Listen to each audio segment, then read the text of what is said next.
Au nom du Père et du Fils et du Saint-Esprit, ainsi soit-il.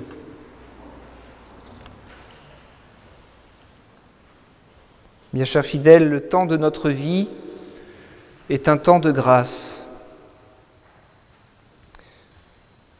Chaque jour, chaque instant est un cadeau de Dieu, par lequel il nous est donné de pouvoir exprimer et manifester notre amour, et ainsi répondre à l'amour de Dieu. Voilà pourquoi le bon Dieu nous donne du temps. Et notre Seigneur se tient là, tous les jours, à nos côtés. Il est notre Sauveur, il s'est fait homme, il a offert sa vie sur la croix. Il se tient là pour nous sauver, nous relever, nous fortifier, toutes les fois que nous nous tournons vers lui. Il se tient là dans son très saint sacrement, à la messe. Il se tient là aussi dans notre âme, par la grâce de notre baptême. Il se tient là à nos côtés par ses prêtres, toujours prêts à nous secourir, à nous sanctifier toutes les fois que nous recourons à lui. Il se tient là, notre Seigneur, tout disponible, il nous attend, il nous invite. Qui peut dire la soif qu'éprouve notre Seigneur de se donner, de se communiquer à nos âmes, de venir s'établir en nous? Et quel accès et quelle proximité il nous permet d'avoir avec lui.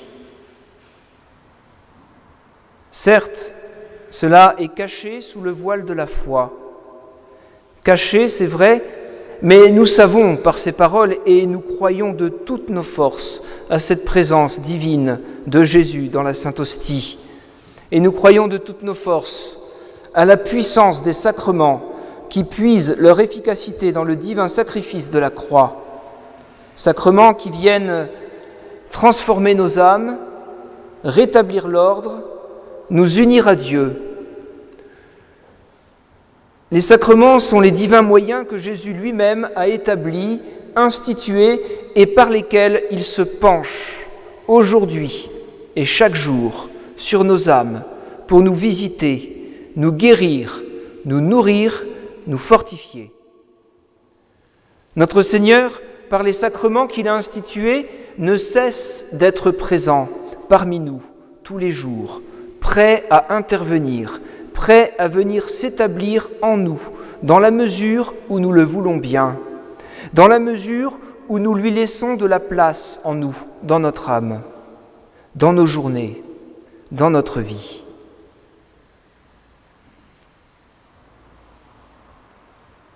Et finalement, la grande question que nous pouvons nous poser tous les jours et qui constitue, on peut dire, la synthèse de tout examen de conscience, c'est celle-ci. Quelle place je veux bien donner à notre Seigneur dans mon âme? Est-ce que ma vie est une réponse à l'amour dont le bon Dieu m'aime?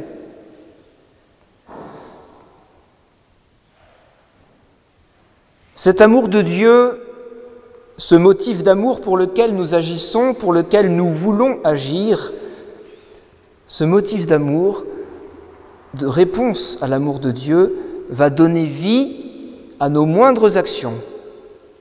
Et notre Seigneur y est attentif. Ô combien il se laisse toucher par cette offrande que nous consentons à lui faire de tous les éléments de notre vie.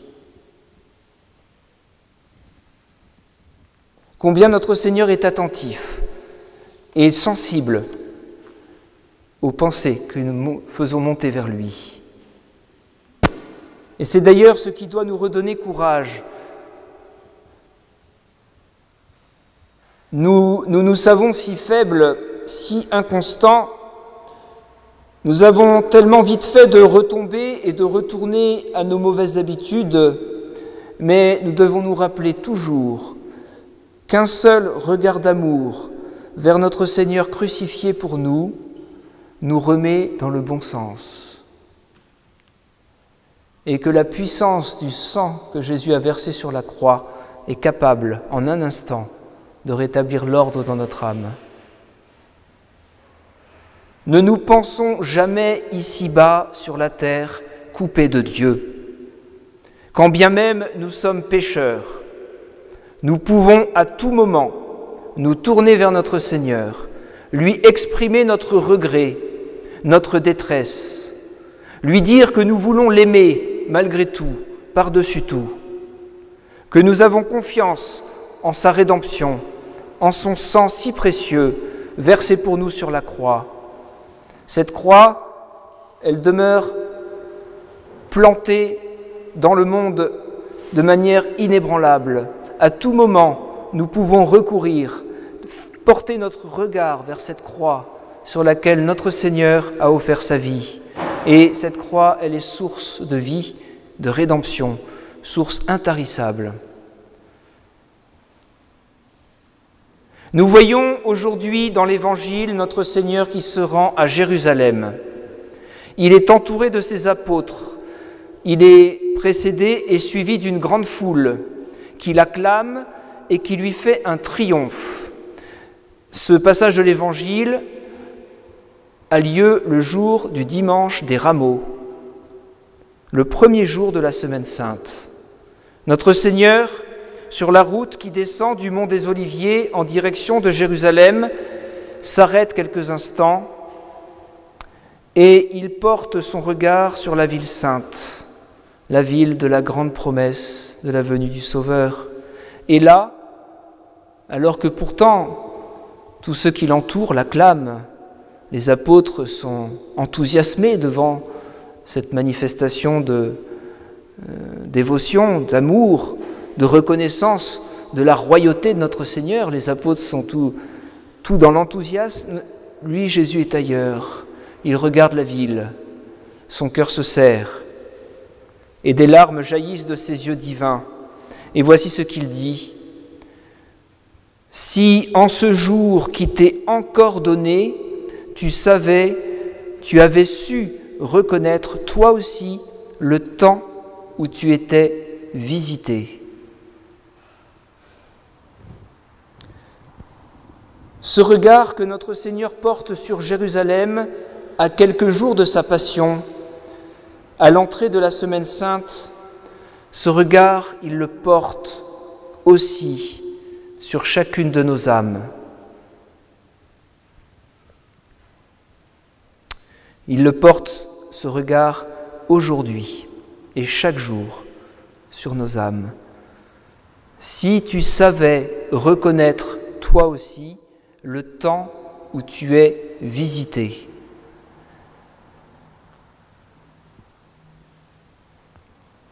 Nous nous plaçons aujourd'hui, à présent, comme au jour des Rameaux, aux côtés de ceux qui acclament notre Seigneur, qui lui font un triomphe.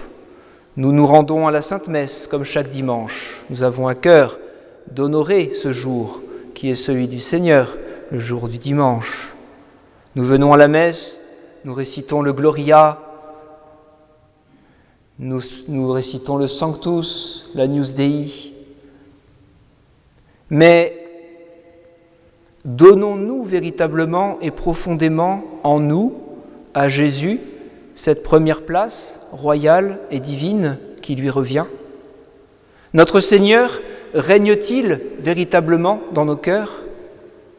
Ne sommes-nous pas, malheureusement, trop souvent occasion de larmes pour Jésus qui nous regarde et qui désire tant que nous le laissions vivre et agir en nous? Ne nous plaçons pas seulement du côté de la foule qui acclame Jésus aujourd'hui et qui, quelques jours plus tard, en d'autres circonstances, sera prête à réclamer sa mort. Plaçons-nous bien plutôt aux côtés de Notre-Dame, qui ce jour-là est toute discrète, mais combien son cœur est ardent et tout uni à son Fils. La très sainte Vierge Marie, la mère de Jésus, et aussi notre mère. C'est elle qui nous aidera et nous enseignera à donner à Jésus la place qui lui revient en nous, dans notre cœur, et à répondre chaque jour à son amour, pour le laisser nous sauver et se servir de nous comme d'instruments choisis pour répandre ses grâces et ses bienfaits. Une âme unie à notre Seigneur, elle porte du fruit. Une âme qui sait bien recevoir Jésus et qui demeure unie à lui, à l'école de la Très Sainte Vierge, est une âme qui porte beaucoup de fruits. C'est pour cela d'ailleurs que Sainte Thérèse de l'Enfant Jésus a été proclamée patronne des missions, sans sortir de son couvent, parce qu'elle a rayonné sur le monde entier, par l'amour qu'elle avait pour notre Seigneur dans les plus petites choses, les plus petits détails de sa vie quotidienne. Une âme qui reçoit notre Seigneur et qui cherche à faire de sa vie une réponse à son amour devient pour notre Seigneur un canal de grâce.